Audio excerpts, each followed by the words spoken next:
Hey guys, subscribe for daily content, and if you're shopping for gear, make sure you check out the description for the newest items at some of the very best online retailers. There's also links for some of the items that I personally recommend. Thanks! What's going on YouTube? Metal Complex here, and today I've got another interesting knife review / knife overview to share with you guys. This is the Kizer Vanguard Sheepdog XL in Micarta, which, believe it or not, is actually a little bit different than the G10 one. In any case, I will link them both right down below because they are super duper cool. Also, there's a premium titanium version of this coming. Yeah, they decided to do the XL Sheepdog in titanium. Oh my gosh. Anyways, I'll link all that stuff right down below so you guys can check it out if you'd like to. Thank you very much to, let's see if I can get this. Yeah, JRC_rider on, I'm assuming, Instagram for sending this in for review. Please take the time to give him a follow. It's because of people like him that I'm able to bring you guys daily knife content. It's also because of my generous patrons. Thank you so much for supporting me. You can find a link for Patreon right down below. And please make sure to follow me on Instagram at metal_complex. All right, so let's go ahead and get a measurement of this guy. Overall length of the Kizer XL Sheepdog, Vanguard XL Sheepdog, coming in at 9 1/4 inches. Wow, big boy. Blade length, you could call this 4 1/8. Cutting edge, about 3.6 inches. Big, tall, chunky boy. How about some size comparisons up against the Ontario Rat Model 1 and the Ontario Rat Model 2? Now, you know, perspective here. Yeah, this thing is huge. How about up against the Benchmade? Well, no, let's do the Spyderco. Spyderco PM2 and Para 3. So, yeah, there you go. Still big, right? And last but not least, the Benchmade Griptilian, or in this case, the Ritter Hogan, its little brother, the Mini Griptilian, right? Okay, there we go. Yes, well established. This is a large, tall, big knife. Let's do carry profile up against the Spyderco Para 3. I bet this will shock a lot of people. It's really not all that thick. It's thicker than the Para 3, for sure, right? But it's not crazy. Where it is crazy is height. It's got a flipper tab, and it's got a super tall sheep's foot blade. It's absolutely taller than your PM2, right, or your Para 3 at maximum height, including the flipper tab, even though it is in a dropped little area right here. Yeah, 100%. Let's go ahead and do a hardware check on this guy. You can get my tools. There are links down in the description. They are very inexpensive and very recommendable. I believe everything on this knife is a T8. I believe. Let's find out here. Yeah, there it is. T8. Okay. T8 pivot. Check. T8 body screws. Sure seems like it, but they also feel a little bit wiggly. I don't know why, but I want to check T9. Can you see it? It's T9, right? No, T9 don't fit. They're T8. I know that sounds dumb, but I can't. Somebody in here will remember the episode where I checked and it was actually a T9, and I was like, "What? What the heck?" Anyways, so there you go. There's 3 screws on each side, not 2, so 2 extra than I like to see, but that doesn't mean that this is going to be difficult to take apart. Honestly, I'd rather have 6 T8 heads than 4 T6 heads. Either way, make sure you've got somewhere to put your hardware, and make sure you've got some quality tools so you don't strip anything. There is milling on the inside. We'll get out my flashlight here. There's milling on the inside. Can we see? Can you see the holes in there? Yeah, there's a few. For weight reduction. Looking at steel in Micarta and a lot of it. The weight on this guy, I'm going to guess it weighs 7.5 to 8.5 ounces. Yeah, okay, on the lower end of that, 7.5 ounces. That's still about an ounce over what I like to carry. This is a big knife. Have I said that? Have I mentioned that before? Here's what's curious, though. Despite it being so big, it's actually got a really thin blade stock. I think these are about 135 thousandths, if I'm not mistaken. No, they're even less than that.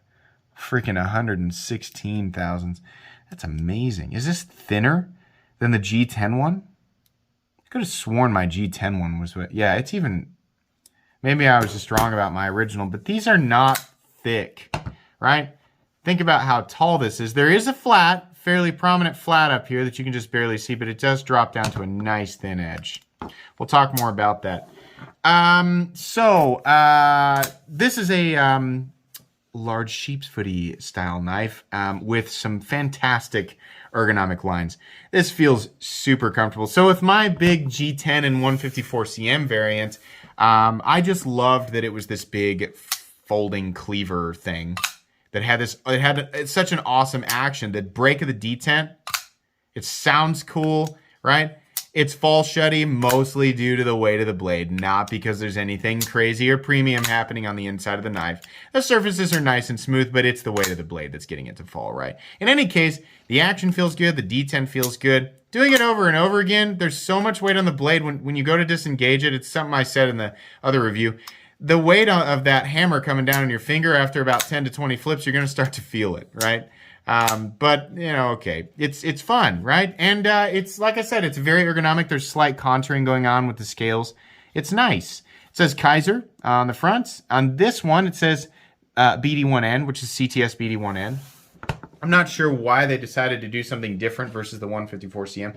I really like 154cm, but at this price point, I don't know that I want to complain too much about CTS BD1N.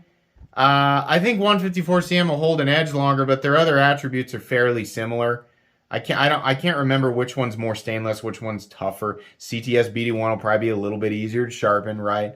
I think a lot of people will say, it's all in the same ballpark, right? I don't really have a problem with it. I just would have preferred the 154cm, but okay, all right, we can't always get what we want. This particular one's got kind of a brown micarta with a black blade. They had a really handsome one that was like a gray or black micarta with a black blade. They also have the satin finished ones. There are lots of variants of these still available, so you can absolutely go check out. Right? And if you're like, I don't want micarta, I want G10 or carbon fiber, they got that too. I don't want that, I want titanium. That one's coming, but guess what? That one's going to be M390 in titanium, and it's definitely going to cost well over $200, so just be ready for that. Legitimately, though, I kind of want to buy it. Anyways, yeah, the micarta looks good. Nicely rounded off down here. Fit and finish, seating of the hardware, everything is exactly what I'd expect from Kizer. So I don't really have a problem with that. The blade is absolutely the coolest part of this knife. There's a nice sharpening choil.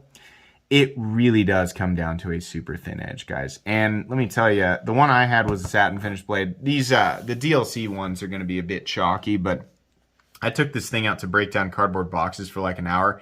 I've never had more fun breaking down cardboard. This knife just, oh my gosh, because of the blade profile, it just destroys cardboard. It incinerates it. It disintegrates it. It's unreal. This is legit a cardboard laser beam.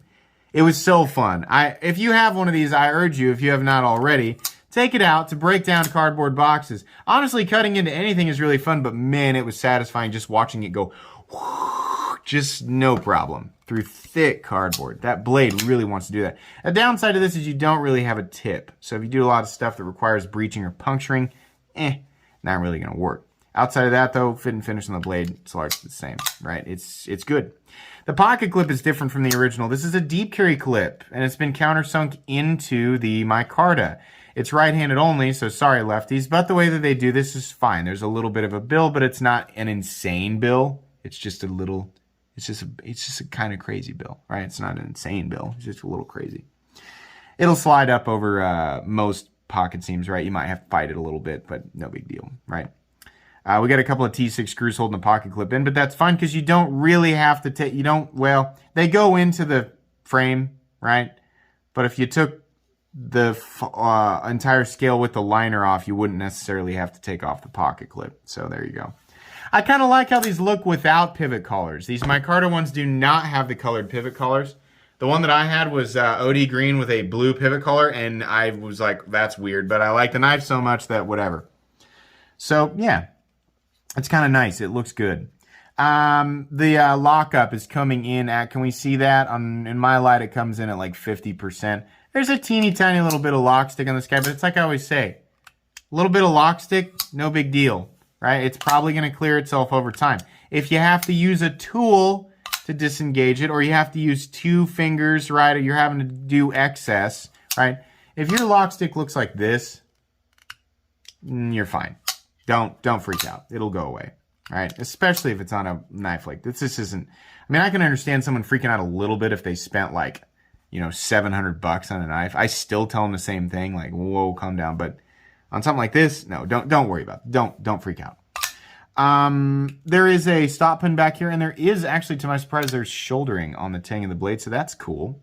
The liner has been countersunk into the frame, whereas on the one that I had, it was just, you had the scales, and then there was another, you know, they were lipped. You could see them out here. The liners were the same size as the scales. These have been countersunk into the scales, so that's nice. And it's a nice touch. I don't know if it actually reduces the weight maybe a little bit. But it's nice, right? Maybe the whole thing has a thinner profile because of that. I'm not really sure. I don't have the other one here.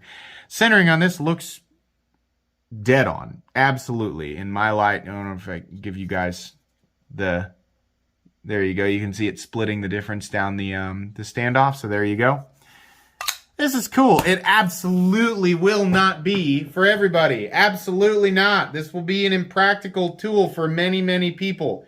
It's fun to use on cardboard. It's big and clunky and kind of ridiculous. It's a fun thing to carry. It's definitely a conversation piece with your other pals or friends who like knives, right? But day to day, I can't see this being an absolute necessity over almost anything else. However, it is made super well, and the price is okay. You know, it's not amazing, but it's all right. They want $100 for this. I wish that the steel were 154 cm, but it's not. It's CTS BD1. This is made well. Kizer does a good job at the $100 price point, right? There are definitely way more practical, way more recommendable EDC style knives that I'd point you in the direction of over this.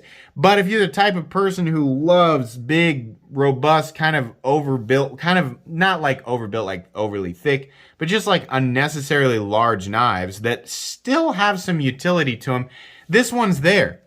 Ergonomics are great. Flipping action is great. The balance on it is great. And the cutting geometry is also excellent. So this really kind of borders between usable and ridiculous, right? Can I recommend it? Yeah, for people who are looking for a larger knife, yeah. The values there, I think, is fine. Function, materials, all that stuff, fit and finish, it's all great, right? If you are somebody who likes smaller knives, or you don't like sheep's foot knives, right? Then you probably already knew that you didn't want it before the video started. So you probably don't need me to tell you that I don't recommend it to you.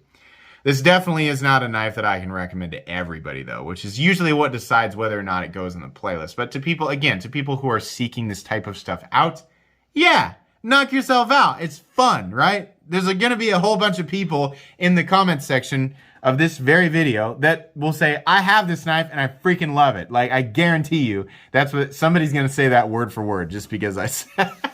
But yeah, you know, go ahead. You know, most of us aren't like, I only make purchases based on maximum utilitarian benefit. I do not have fun with any of this. Nothing about this is fun. I just want to have the most practical. Shut up. Nobody does it like that, right? Have fun with it. It's okay to, you know, this is for a lot of people, this is a guilty pleasure purchase, right? 99% of my knife purchases are guilty pleasure purchases. So yeah, knock yourself out. It's fun, right?